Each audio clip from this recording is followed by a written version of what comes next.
Welcome to the Westminster Effects Doxology Podcast, where we exist for the glory of God and the tone of his people. I'm Cody Fields, the president of Westminster Effects. Go buy stuff for your guitar at westminstereffects.com and join the discussion in the Westminster Effects Doxology Podcast Lounge on Facebook. Subscribe, share the show, ring the bell on YouTube, leave us a comment, etc., etc., etc. After a 2-week absence, I am joined by... Hey everybody, Bradley Cox, pastor at Resurrection Church in Greer, South Carolina. So you were not even in the same hemisphere for a couple weeks. That's a whole nother episode, but my wife and I took a 25th anniversary trip to Italy. Quarter century, man. Quarter century. Attaboy. Hard to believe. It is. It was fantastic. So while you were gone, I don't know if you noticed, but we hired a guy. And not just any guy. And not just any guy, but my dad. We hired your dad. So he's now what? Pastor of Connections? Yes. He was already a lay elder. Yep. So now we have 2 staff elders, including yourself. Right. And I thought it would be good to kind of talk about, like, well, for one, we had the elders. Let me back up. The way that we hire currently, per our bylaws, is the elders make a recommendation, and then the deacons may or may not sign off on that, right? With salary and all that kind of stuff. That's right. And so the elders had made this recommendation to the deacons, and the initial meeting was supposed to be what turned out to be the Sunday after Hurricane Helene tore through. That's right. And it was just like, you know what? Don't even worry about it. We'll just postpone it. Mm-hmm. Well, that meant that the meeting of the deacons, which, by the way, I recused myself from. That's right. First time ever. Yep. I've never needed to do that. I don't even remember if any of our deacons have ever had to do that.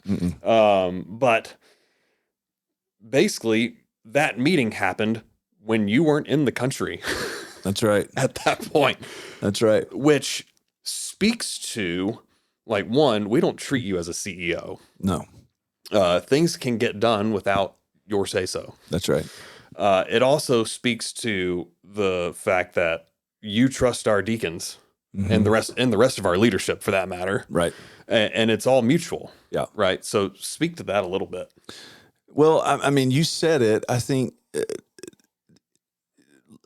we need to, first of all, give a little context. By all means. I've been here 20 years. Yep. Right. So in 20 years' time, we've grown a lot, and I don't mean numerically, but I mean just in maturing as a church. Also numerically, but I would say in particular with regard to the maturity of our church, in terms of our clarity of focus, our vision, who we are, who we're not. Yep. And over time, identifying leadership gifts in the church that align with that vision. Yep. And align with that focus and those core values that we have. And that's not something that happens overnight. I don't know that I would have left something as significant as a pastoral hire and left the country and trusted leadership to get that done or not if I'd been in year 5. Right. You know, there's just there's a foundation that had to be laid over time. So, you know, young pastors that you took a church 18 months ago, you might pause before you do something like that. And particularly because of the foundation that really this church has had a new foundation kind of when, the correlation and causation doesn't line up, but I arrived 10 years ago and we started doing expository teaching. Right. So that was kind of the start of pouring new concrete. But at the same time, there's more of a reformed bent that happened over the years. Yeah. Maybe those first few years was simply introducing Calvinism as opposed to proper Reformed covenantal theology and stuff like that. But transitioning away from Pentecostal roots into Reformdom took a minute. It took a long minute. This leaving and a hire being, finished also comes on the heels of a very robust, almost 12-month long effort that we made to update our bylaws, our church constitution, putting in writing a lot of things that were already in place organically in terms of how our leadership functions. Yep. Because our old bylaws pretty much just said that we exist. That's it. But we had an ethic here like this, and this ethic has been in place for 20 years. We haven't always done it perfectly, but we've always aimed at this, and that is we move by consensus, not by vote. As much as possible, As much as possible. I might have one or two times in 20 years had to call for a vote. Yep. I've been part of one, and I lost. Yep. So there's a long track record there, and again, we have such a strong unity around who we are as a church and what our focus is as a church. I felt confident in recommending your dad, a lay elder, to the deacons for this position that we had already agreed we needed to hire for. Right. This wasn't manufacturing a position out of thin air. No, we've been talking about this for quite some time. And we knew that we needed this position. This year, 2024, confirmed it all the more when we added, close to 60 members this year. We needed somebody over assimilation. Yep. That was entirely focused on that. So all that said, and given the fact that your father has been a lay elder here for 3 years? Sounds right. Almost 3 years. Yeah. So his giftings, his abilities, his character has been on, sort of, for lack of a better way to put it, under the microscope for 3 years. He's been interviewing for this job for 3 years. Yeah. And he totally blew me away, by the way, when he said that he was interested in it. Right. We were there was a lot of providential stuff that happened. There was, and the elders had been working on a job description, and I was tasked with finishing that job description, filling in the blanks and details. And I think in an elders meeting where we had been talking about it, I made the statement. I had not talked with Stan at all about this position, but I just said in the elders meeting, I said, the type of person we need is someone who has gifts like you, Stan, who's gifted like you, bent like you. And he didn't say anything, but I could see that. That Sunday, that following Sunday, I think I just finished teaching in the first service, was down front talking to people, and he comes over and pulls me to the side and he says, "Hey, have you finished that job description yet?" And I was like, "Well, no, we just finished the elders meeting a couple of days ago." I said, "I'm planning to do it this week." And he's like, "Well, I'd like to see it because I might be interested." And I had to sit down. I was just blown away that he was even considering such. I mean, because here's a man who's 59 years old, has a long career in information technology, has been a faithful lay leader in this church and other churches for many years, is prompted, I think, by the Lord to consider a move into full-time vocational ministry. And I was I almost didn't know what to say. But we sat down and we talked about it with him. We asked him to step out of an elders meeting or two, and we talked about it. The rest of us prayed about it fervently, and we felt like it was the right thing. And it was such a sweet thing, given the timing of our scheduled trip to Italy. Yep. The hurricane that came through and interrupted the planned meeting that I was going to be at with the deacons. I just felt so confident. I went to two of our key deacons and I said, well, first of all, I emailed all the deacons and I said, we want to recommend Stan. And then I went to two of the key deacons and I said, you guys get to decide. Here's where I think he needs to be salary-wise, but that's up to you. They know the budget. They know our expenses. They know our income. I was like, here's where I think he needs to be.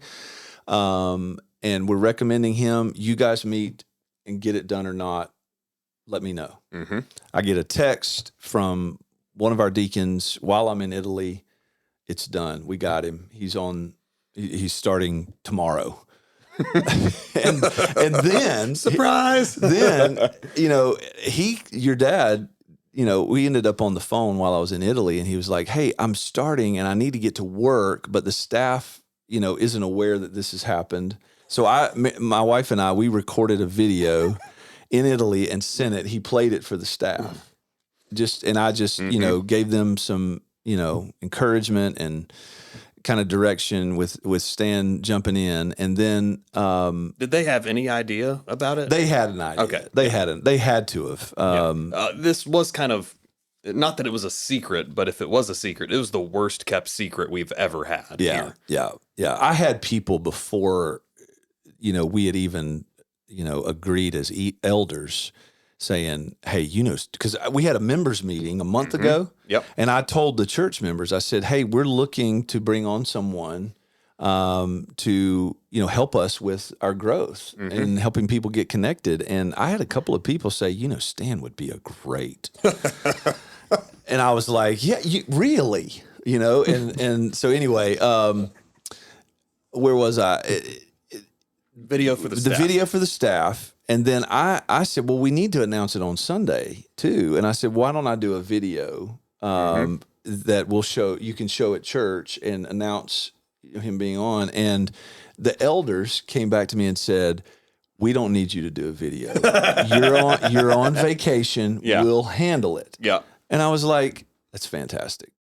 Want to start reading the Puritans but don't know where to begin?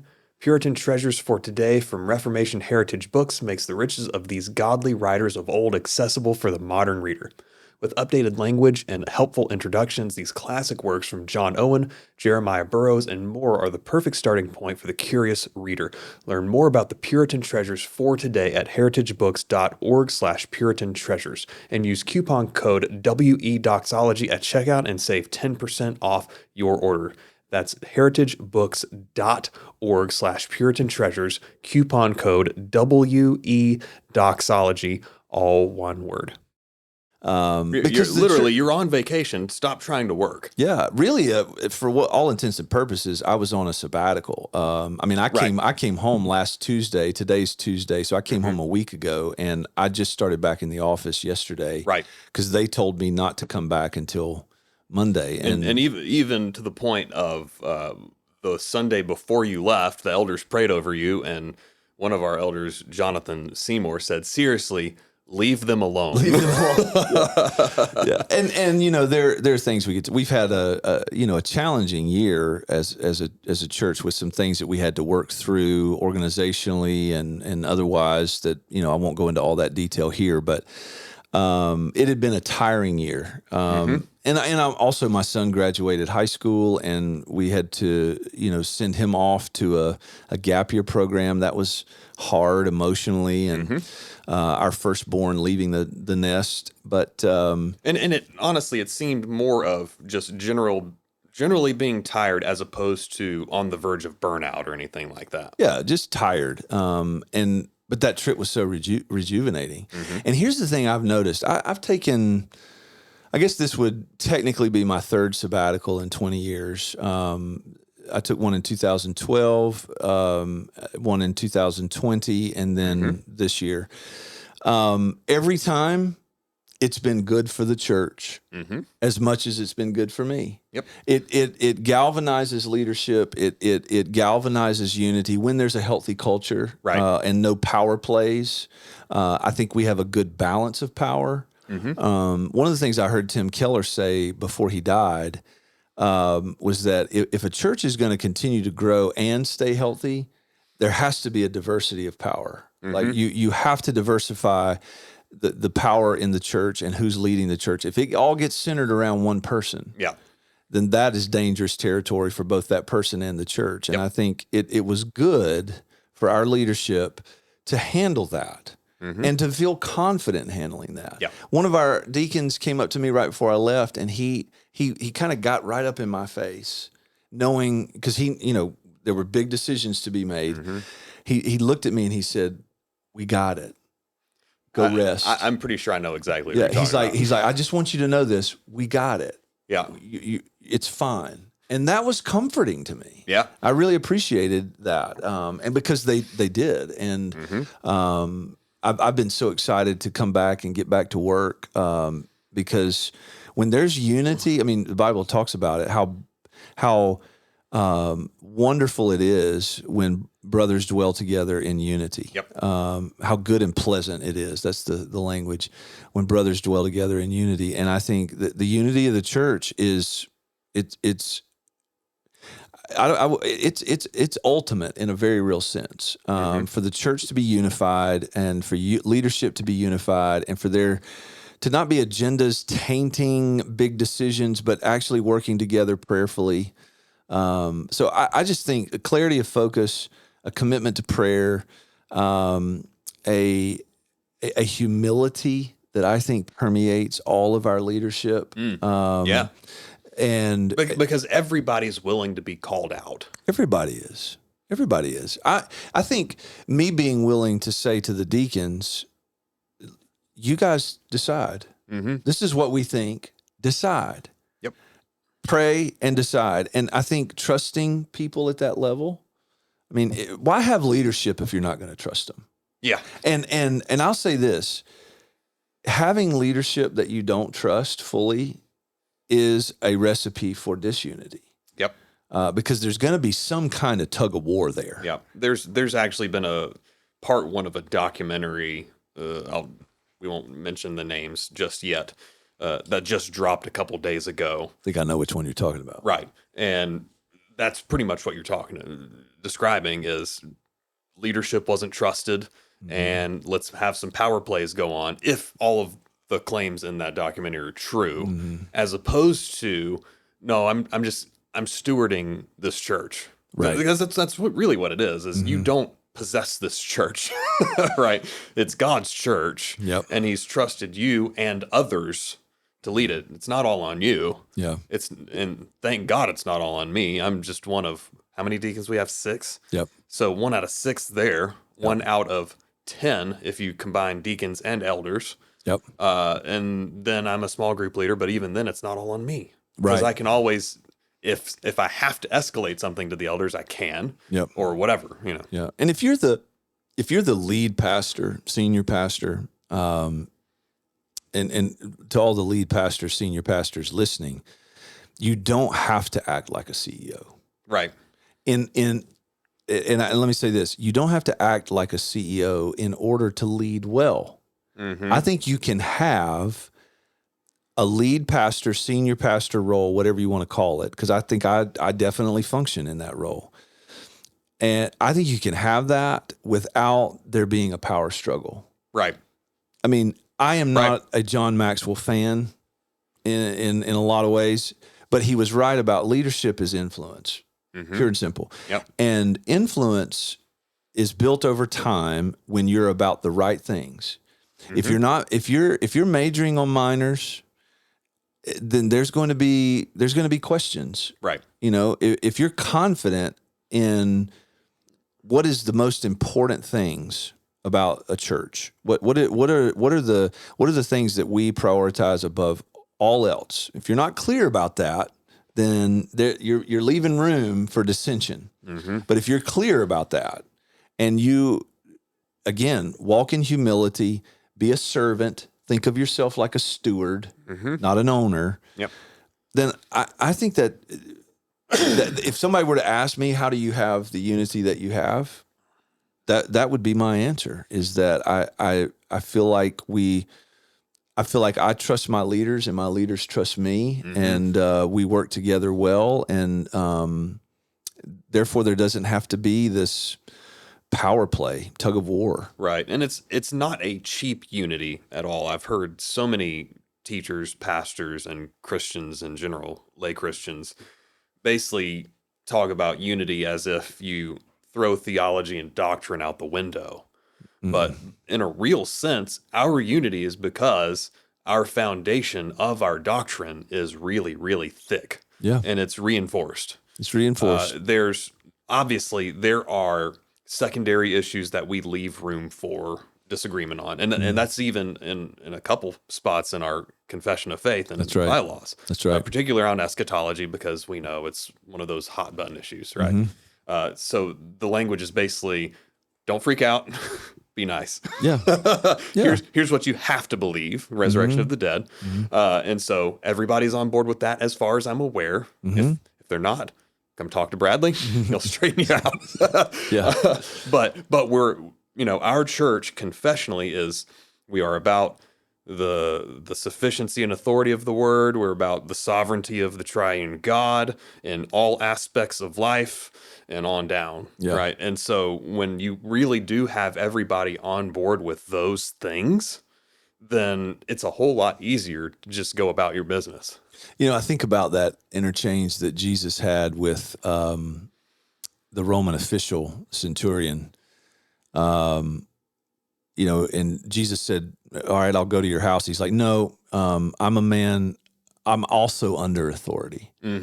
And I know you can just speak the word. Yeah. I don't want to over principalize that, but there is something to be said for a relationship, a community sharing in the authority that they're under. And I think that our emphasis on Scripture, on reading Scripture well, and we've talked about it a lot on this podcast, is that we don't throw a lot of these categorical terms around here at Res. Right. Not that those are bad; they can be helpful, but Reformed, covenantal theology, Calvinism, these terms, we don't throw those around. We just look at the book. Right. And we live under the authority of the book. And I think that if a definition fits, then fine. Exactly. And I think that, as much as anything, leads to unity, because we know that there's an authority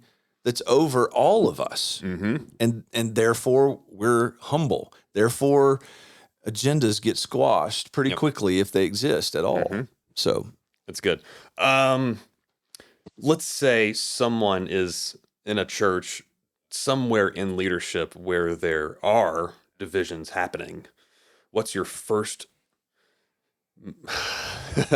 You could technically have a humble power play, I guess, right? What's your first move or suggested move if there's division within leadership to wrangle people back in?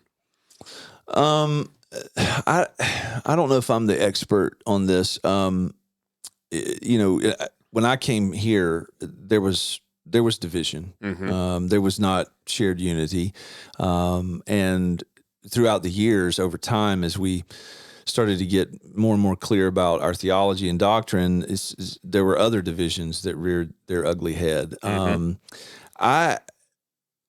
I feel like I would give myself a B+ at addressing the things that just simply had to be addressed head on.